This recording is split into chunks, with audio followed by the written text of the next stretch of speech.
Recent generations of BMW M models have come with a top-tier trim. The CS stands for Competition Sport, and that designation indicates it is the most hardcore, performance-oriented, top-tier model. We had the F80 generation M3 CS and M4 CS. The outgoing M2 CS is one of my favorite BMW M cars ever. There is a new version of the M3 CS, and then this, another one of my favorite M cars ever, the F90 generation BMW M5 CS.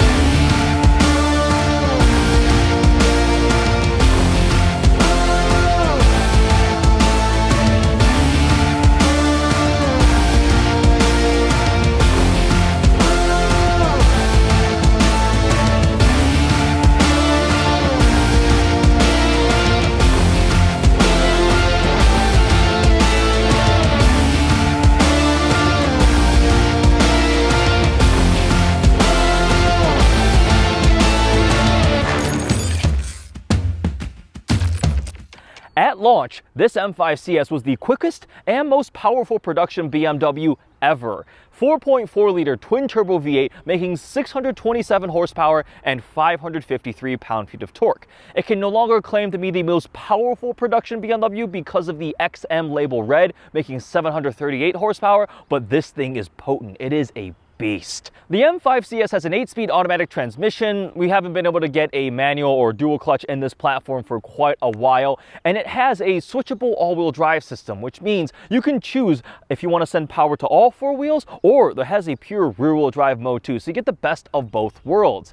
0 to 60 in 2.9 seconds, up to a top speed of 190 miles an hour. This thing is a beast. And it's more than just straight line speed and acceleration. It's also the drive-in dynamics, the handling, the overall experience of the M5 series is honestly so impressive.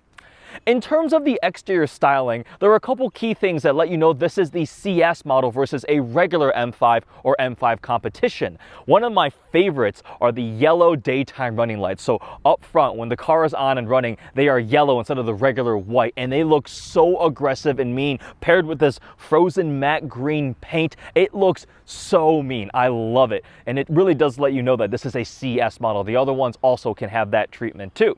This, as I mentioned, is a factory matte green paint, and of course, as a CS model, there needs to be lightweight measures, and you can see that from the carbon fiber. So we have a more aggressive carbon fiber hood here with some carbon fiber trim on these vents, carbon fiber roof, carbon fiber side view mirrors, the front splitter, the rear lip, the diffuser, and then we also have these light gold accents all over the vehicle, from the surround on the front kidney grills to the wheels here to some other trim pieces. And also overall, I am very happy that the giant kidney grill disease has not reached the M5 yet, and I really do hope it does not get to it, because I just think it looks so much better. With that, let's hop in the M5 CS. We'll talk about the interior, what it's like to drive, and lastly, the value and how it compares to some of the competition. The interior of the M5 CS has a couple unique touches that makes it stand out from the regular run-of-the-mill M5s, and one of the big ones are the carbon fiber bucket seats, which are tremendously aggressive. They look really cool. They're relatively comfortable once you get yourself into them. The side bolsters are very aggressive, so getting in can be a bit of a challenge. And on short stints, or if you're driving dynamically, they are very good at holding you in. The problem is, if you're in this car for a longer period of time, they can get painful. If you're a bit bigger, they may not fit comfortably. I'm kind of at the upper limit, and I've gotten bruises from these side bolsters when I've gone on a longer drive, like 4 or 5 hours at a time, right? Because you kind of want to move your legs, but they keep your legs in place, because that's the point of a carbon race bucket seat. It's interesting that they're in a big, heavy four-door sedan, but it really speaks to the performance focus of this M5 CS. So the carbon fiber bucket seats are definitely crazy. They've got carbon fiber in between your legs, which I'm not really sure what that's supposed to the cup or hold. The backs are completely all carbon fiber, which look amazing. They've got the cutouts here. They also have a little like Nürburgring outline etched on the headrest. Carbon fiber bucket seats are one of the coolest parts of the M5 CS interior, and the back seat also has buckets. There are 2 individual buckets back there, which is also unique. So this is a 4-seater, not a 5-seat configuration. Another unique touch in the CS is going to be the red CS logo there on the carbon fiber dash. There's a good amount of carbon fiber in here, leather and suede, and a strange way of weight savings for the hardcore CS treatment. So we don't have a center console. cover lid. Like, there's no storage. You cannot open this here, so it's just leather. So that, you lose out on practicality. And like I mentioned, the carbon fiber roof, carbon fiber hood, like those are things for weight savings, but we have heated seats, and heated seats are very heavy. So it's like a weird compromise, give and take here and there. I kind of would have liked to have a center console here storage. The M3 CS also had the same thing. I think M2 CS, they just don't give you that. The rest of it's fairly standard BMW M5 of this generation. Nice infotainment screen, works pretty well. Latest version of iDrive. We have a full digital cluster which has some cool startup animations and all the different driver info you want there. And on the steering wheel we have the M1 and M2 buttons, which you can set to a predetermined set of configurations for this car. So if I go into, let's see, confirm limited chassis state. There's the M1 that the owner has set up here. Let's downshift a couple times.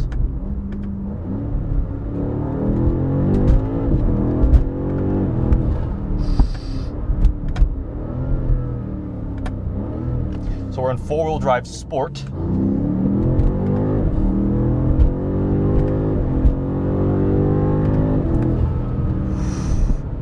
This thing is potent. We got these carbon fiber paddle shifters.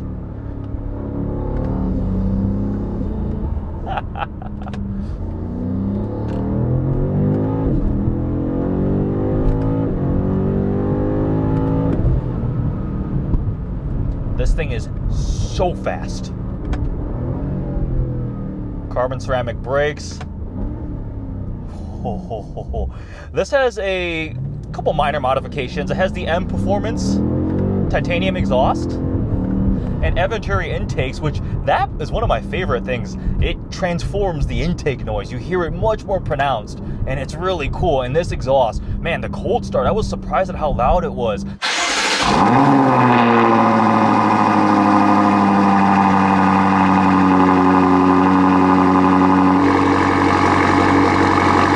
A lot of these twin turbo V8s have become more and more muted over time, and in stock form it's good. It's got this deep rumble to it, but with the exhaust on this, it definitely wakes it up a bit. And this thing is just a rocket ship in a straight line. It is supercar levels of fast. After I first drove one, I was like, I feel like 60 to 130 on a freeway pulling. This thing is as fast as like a McLaren 650S. The owner, John, he had a 600 LT, and he says, without a doubt, this is as fast as that. Now, you may say, how is that possible, right? An M5 comp isn't that fast. It's fast, but not that fast.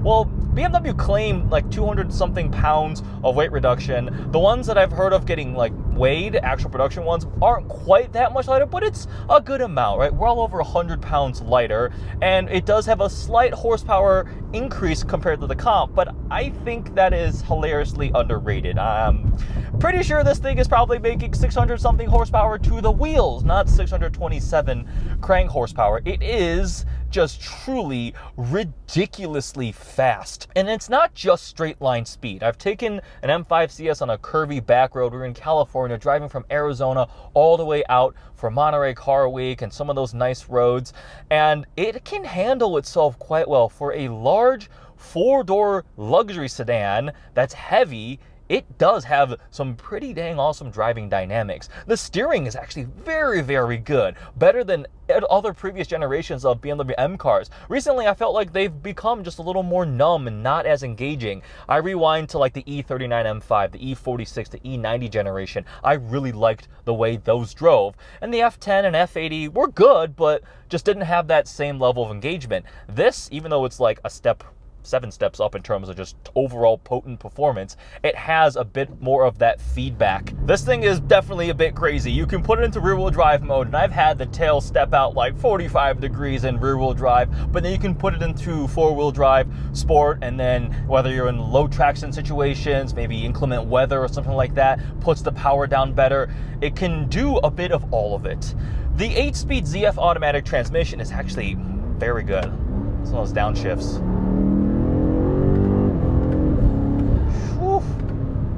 And I don't really miss the loss of a dual clutch, and honestly, something of this much power and speed, I am fine not having it as a manual transmission. I personally think manuals fit better in lighter, more nimble sports cars. I've never enjoyed manuals in bigger, heavier luxury vehicles. Like I test drove a manual previous generation M6, a coupe, and I thought about getting that, but it didn't gel with the character of the car in my opinion. But this thing, the CS, man, driving it. Woo-hoo! It's got some exhaust burbles. Man, this exhaust really did wake this car up.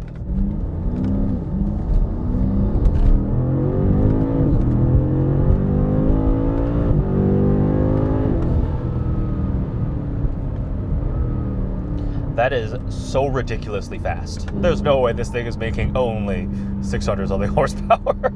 So like I mentioned, I've spent a lot of time in the M5 CS. My good friend Mike 312 Supercars, they have an M5 CS, many miles on that one, a lot of time. And on a long road trip, day-to-day driving, it's not the most comfortable. But you cannot deny the performance. This is one of the best driving sedans I've ever driven, including ones in a smaller class segment, right? So M3 or an Alfa Romeo Quadrifoglio or something like that. This thing is just ridiculous. Stacked up against an E63, definitely destroys an RS7. RS7s and RS6s are very big land yacht boats. They are not very dynamically, not that great from that regard. This is definitely one of the best, but you might wonder, I'm not on a racetrack every day. Woo-hoo! In my M5 CS. What is it like day to day? Well, fun, firm, a little bit harsh doesn't seem like the right word. It's just firm, right? Because this was designed to be track capable. We took a very long road trip and my back started to hurt after about 4 hours. So if you daily drive one of these on long drives, you may want to have your chiropractor on speed dial. And like I mentioned, a little bruises on the outside of my legs from these carbon fiber bucket seats. If you lower it, it will ride a bit more firm, but nothing with 4 doors can match just the well-rounded aspect of this car. It is like, I've driven Panamera Turbo SE Hybrid, E63s, obviously RS6, RS7. This thing is just a beast. A car that also has my heart in this segment is the Cadillac CT5V Blackwing with the supercharged 6.2-liter V8. That one is rear-wheel drive only, and you can get it with a manual transmission. I really like the Tremec in that. I realized I just kind of contradicted what I said about bigger, heavier luxury sedans having manual transmissions. I think what I meant is I did not like the BMW manual in the M6. It felt kind of vague and rubbery, whereas the Tremec and the Cadillac I do like a lot. And the Blackwing is a heck of a lot cheaper, like $50,000 cheaper. The M5 CS is not cheap. Very top of the line. I started at around $140 something thousand. As option, this one is like I think 146 or 147. There weren't a ton of options for you to pick. It was pretty much just like what color, and the CS was already well spec'd with the carbon ceramic brakes, the carbon fiber, and all of that.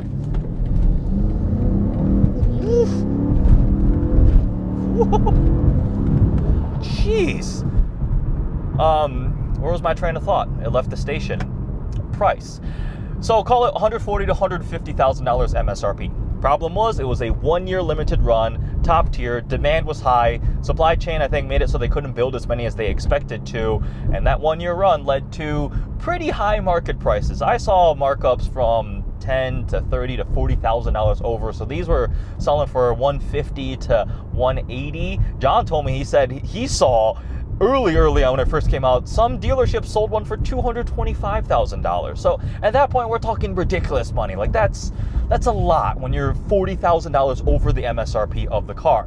Do I think it's worth that? No. Do I think it's worth $150,000? Absolutely. Because a comparable E63S, RS7s are getting close to that price point. Panameras, you can go even higher up. And I would rather drive and own an M5 CS over those. My favorite BMW M cars are the M2 CS, the M5 CS, the E39 M5, and the E90 generation M3. Those are some of my favorite all-around driving, looking, sounding, everything, right, for the BMW M. And this one slotted right in there. The other ones are more driver-focused, smaller, nimble. But the M5 CS, I was just like, this thing is an unhinged maniac. Wow.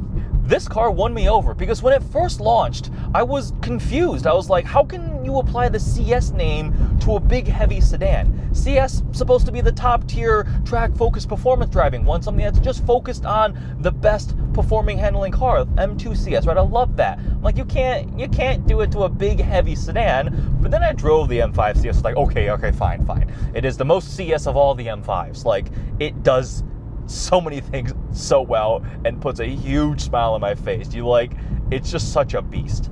regular comfort. It quiets down, exhaust valves quieted down, transmission is shifting up into 7th gear now. Still rides decently firm, but it's quiet. Just a 5 Series now. Practicality, take your family, take your kids, take your friends, whatever you need to do in the BMW M5 CS. I like this car. This is a beast. If I had a lot of money to get a daily driver, this would be very, very high up on my list.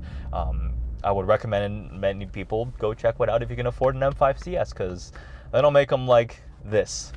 Not many people can do this. I hope you guys enjoyed this review of the BMW M5 CS. Check out the ownership video I did with John, did a ride along and talked about all the things he loves and hates about the car, what it's been like, why he chose it, how it compares. He's had a previous generation M3 competition, plenty of different supercars, and just his thoughts on what it's been like to own an M5 CS. Also, I'll give Mike a little promotion here.